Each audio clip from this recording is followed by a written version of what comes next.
Hello everyone, শুভ সন্ধ্যা। সুনিতার রান্নাবাটিতে তোমাদের সবাইকে স্বাগত। আজকে তোমাদের সাথে আমি শেয়ার করব পুলি পিঠের রেসিপি। কিছুটা করব দুধ পুলি পিঠে আর কিছুটা করব ভাপা পুলি পিঠে। তো চলো বন্ধুরা, প্রথম থেকে শেষ পর্যন্ত দেখার অনুরোধ রইল। রেসিপিটা একটা ছোট্ট ভিডিও করেছি, মাত্র 6 মিনিটের ভিডিও। তো চলো বন্ধুরা, শুরু করা যাক।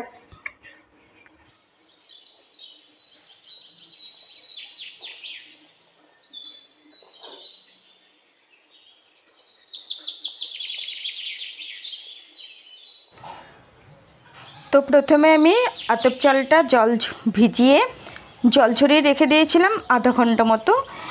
এখন চালটা ঝরঝরে হয়ে গেছে। এখন আমি চালটা মিক্সার গ্রাইন্ডারে গুঁড়ো করে নেব।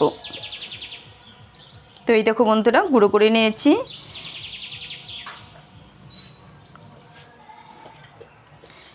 তারপরে যে দেখো জল দিয়ে দিয়েছি, জলের মধ্যে পরিমাণ মতন লবণ দিয়ে দিয়েছি, আর জলটা একটু ফুটতে শুরু করে দিয়েছে। তারপরে চালের গুঁড়োটা দিয়ে দিলাম।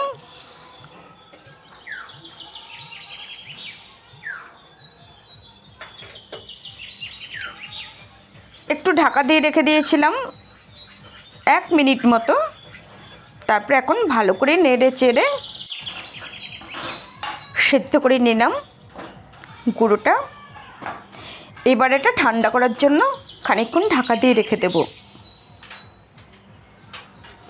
তো ঢাকা দিয়ে রেখে দিয়েছিলাম, ঠান্ডা হয়ে গেছে। এবার একটু চেপে চেপে ভালো করে মাখিয়ে নিয়ে রেখে দিলাম। এবার চলো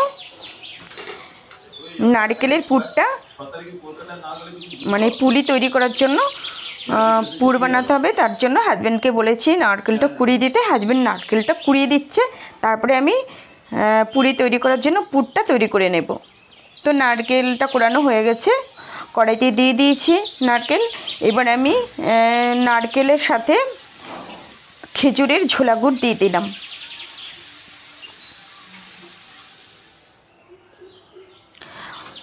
তো আমার পুরটা তৈরি করা হয়ে গেল। নারকেলটা ভাজা ভাজা হয়ে যাওয়ার পরে আমি সামান্য একটু দুধের সাথে চালের গুঁড়ো মিশিয়ে এর মধ্যে দিয়ে দিয়েছিলাম।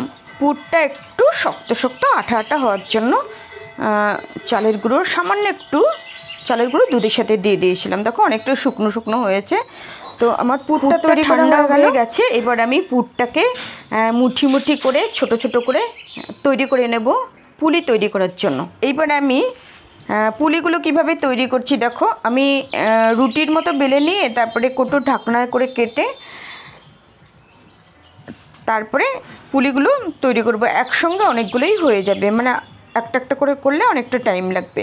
তো রুটির মতো বেলে নিয়েছি, তারপরে কটুর ঢাকনা দিয়ে আমি কেটে নিলাম।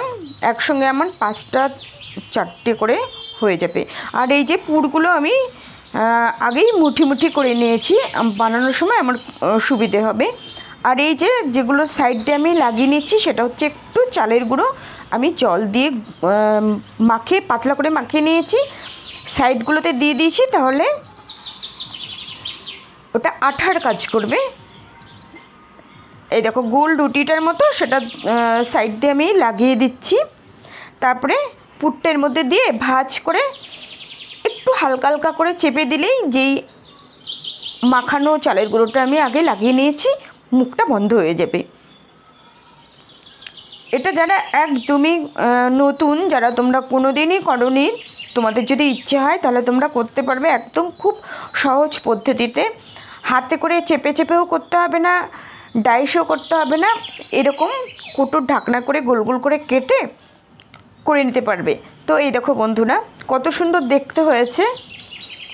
কোনো মানে ক্রিয়েটিভ ব্যাপারটা, কোনো কষ্ট করতে হয়নি। গোল গোল করে কেটে নিয়ে সাইডে একটু আঠা মতো লাগিয়ে মুড়িয়ে দিয়েছি, হয়ে গেছে।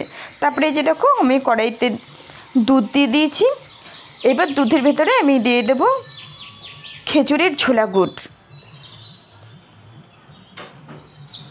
দুধটা ঘন হয়ে গেছে, তাই আমি খেজুর গুড়টা দিয়ে দিলাম। আর দিয়ে দিচ্ছি কিছু এলাচ গুঁড়ো। দুধটা জাল দিতে দিতে অনেকটাই ঘন হয়ে গেছে। এইবার আমি পুলিগুলো দুধের মধ্যে দিয়ে দেব নামানোর একটু আগে। অনেক আগে থেকে দিয়ে রেখে দিলে ফুটতে ফুটতে পুরগুলো হয়তো বেরিয়ে যেতে পারে, তার জন্য দুধটা ঘন করে জাল দিয়ে নামানোর খানিকক্ষণ আগে দিয়ে দিলেই হয়ে যায়। আর আমি কিছু পুলি ভাপিয়ে নেব, কিছু দুধের মধ্যে দিলাম আর কিছু ভাপিয়ে নেব।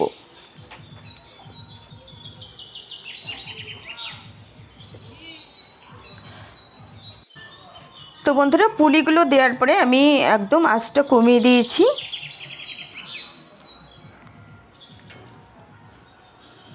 এবার একটু ঢাকা দিয়ে রেখে দেব, তারপরে নামিয়ে নেব। এই যে দেখো বন্ধুরা, আমি কিছুটা ভাপিয়ে নিচ্ছি। ভাপানোটা আমার খেতে ভীষণ ভালো লাগে ভিজানোর থেকে, তাই এটা আমি আমার জন্য স্পেশালি। এগুলো কেউ পছন্দ করে না বাড়িতে, আমি ওটা নিজে খাওয়ার জন্য কিছু ভাপিয়ে নিলাম। তো নামিয়ে নিচ্ছি পুলিগুলো কড়াইয়ের থেকে। তো বন্ধুরা, কেমন লাগলো আজকে আমার এই পুলি পিঠে রেসিপিটা, তোমরা অবশ্যই আমাকে কমেন্টস করে জানিও। ভালো লাগলে দেখে একটা লাইক করে দিও, বন্ধুদের সাথে শেয়ার করো। আর যদি একটু বেশি ভালো লাগে তোমরাও ট্রাই করো, খুবই সহজ পদ্ধতিতে আমি এটা তৈরি করলাম, বিশেষ করে পুরিটা। বন্ধুরা, তোমরা সবাই অনেক অনেক ভালো থেকো, সুস্থ থেকো। দেখা হবে নেক্সট রেসিপিতে। টাটা।